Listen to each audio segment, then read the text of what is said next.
नमस्कार, मी डॉक्टर कविता राणे. जेएम विशेषमध्ये आपल्या सर्वांचं स्वागत. इराणसोबत सुरू असलेल्या युद्धाच्या पार्श्वभूमीवर अमेरिकेचे राष्ट्राध्यक्ष डोनाल्ड ट्रम्प यांनी लष्करी नेतृत्वात फेरबदल केले.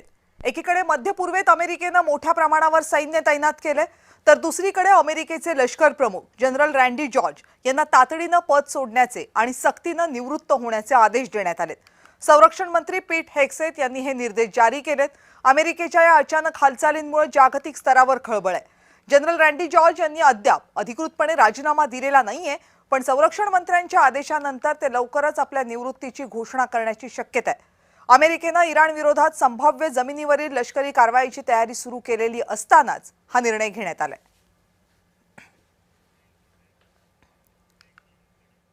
जर ट्रम्प यांना हे साध्य करणं शक्य होत नसेल तर तुम्ही स्वतःच हे युद्ध थांबवायला हवं, असं इराणचे माजी परराष्ट्र मंत्री जवाद झरीफ यांनी म्हटलंय. जवाद झरीफ यांनी इराणला युद्ध थांबवण्यासाठी आवाहन केलंय. जवाद झरीफ यांनी म्हटलंय की युद्ध थांबवण्यासाठी ट्रम्प यांना त्यांच्या शब्दात उत्तर देणं गरजेचं आहे. जर ट्रम्प यांना हे साध्य होत नसेल तर इराणनं स्वतः हे युद्ध थांबवायला हवं.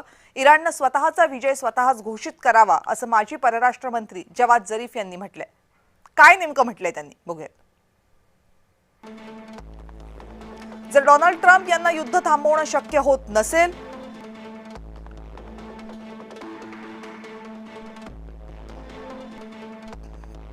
तर इराणनं स्वतःलाच विजयी घोषित करावं आणि हा लढा थांबवावा.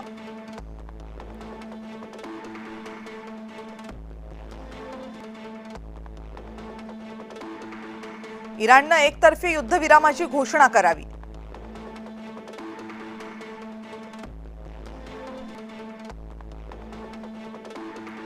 ट्रम्प यांच्या विरोधात हे एक अत्यंत चाणाक्ष पाऊल ठरू शकतं.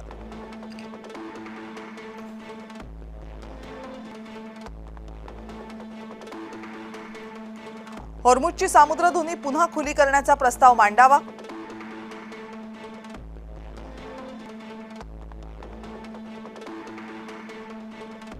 त्या बदल्यात इराणवर लादलेले निर्बंध उठवण्याची मागणी करावी.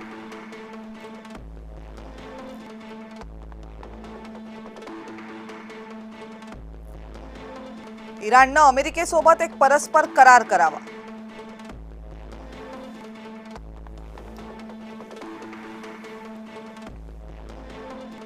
ज्यामध्ये दोन्ही राष्ट्र भविष्यात एकमेकांवर हल्ला न करण्याची प्रतिज्ञा करतील.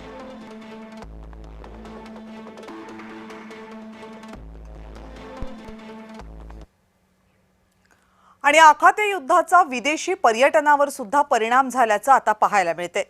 राज्यामधून अनेक आंतरराष्ट्रीय फ्लाइट्स सध्या रद्द करण्यात आल्यात. अनेकांना फ्लाइट्स, हॉटेल्स आणि कनेक्टिंग बुकिंगचे पैसे अडकवून पडलेत. यामुळे पर्यटन व्यवसायाचं नुकसान होताना दिसतंय. या संदर्भात ट्रॅव्हल एजंट असोसिएशनचे विदर्भ चॅप्टर सचिव राजू अकुलकर यांच्याशी संवाद साधला आमचे प्रतिनिधी तेजस मोहतुरे यांनी. पर्यटक जे आहेत ते मोठ्या प्रमाणात बाहेर जे आहेत फिरायला जात असतात आणि त्यासाठी जे आहे त्यांना आखाती देशात ज्या युद्धाच्या परिणामाच्या जे आहेत ते पर्यटकाला थेट जे त्यांना झड जे आहे ते सोसावे लागत आहे. या संपूर्ण संदर्भात आपल्यासोबत बोलण्यासाठी राजू अकोलकर सर आहेत, tours and travels association Vidarbha चॅप्टरचे सचिव आहेत. काय सांगाल, ज्या पद्धतीनं मोठ्या प्रमाणात जे आहेत ते भारतीय पर्यटक जे आहेत ते आखाती देशात आहेत फिरायला जात असतात, याच्या परिणाम आता मोठ्या प्रमाणात होत आहे, काय सांगाल एकूणच? असं आहे की गेल्या 28 फेब्रुवारीपासून जे युद्ध सुरू झालं आहे अमेरिका आणि इस्रायलनी इराणवर जो हल्ला केला आणि त्याच्या प्रत्युत्तर इराणनी दिलं आणि त्या प्रत्युत्तरामध्ये त्यांनी आखाती देशामध्ये ज्या ज्या कंट्रीजमध्ये US चे एअर बेसेस जिथे होते त्याच्यावर त्यांनी हल्ला केला आणि त्याच्यामुळे काय झालं की इथले आखाती देशामधल्या ज्या एअरलाईन्स आहे, एमिरेट्स झालं, अबुधाबीची एतिहाद झाली, कतार एअरवेज झाली, सौदी एअरलाईन्स झाल्या, या एअरलाईन्सचं पूर्ण नेटवर्क विस्कळीत झालं. त्याच्यामुळे तिथनं या एअरलाईन्स जसं आखाती देशातील ह्या एअरलाईन्स जे आहे त्या भारतासाठी वेस्टर्न वर्ल्डला जाणारा हा एक गेटवे आहे. तर या गेटवे बंद झाल्यामुळे ज्यांनी या एअरलाईन्सचं जे बुकिंग केलं होतं ते सगळं कॅन्सल झालं. जे लोक जे ट्रॅव्हल एजन्सी किंवा जे ट्रॅव्हल इंडस्ट्री बाहेरच्या देशातले जे टूर्स ऑर्गनाईज करतात आउट ऑफ इंडियाचे, त्यांना त्यांचे ते जे काय असेल त्याच्यापैकी 60 ते 70% कॅन्सल झालेले आहेत त्यांचे टूर्स.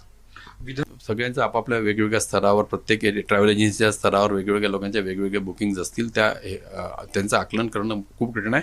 पण मी जसं तुम्हाला सांगितलं की जो काही आपापल्या परीने जो 100% जो त्यांचा व्यवसाय होता तो आज 60% त्याच्यात कपात झालेली आहे. 60 ते 70% त्याच्यात कपात झालेली आहे. पर्यटकाला जाणारे जे विदेशी पाहुणे विदेशात जातात त्यांना या संपूर्ण याच्यात जे आहे ते फटका मोठ्या प्रमाणात जे आहे ते सहन करावा लागत आहे. कॅमेरामॅन मंगेश मोहितेसह तेजस मोत्रे, जय महाराष्ट्र न्यूज, नागपूर.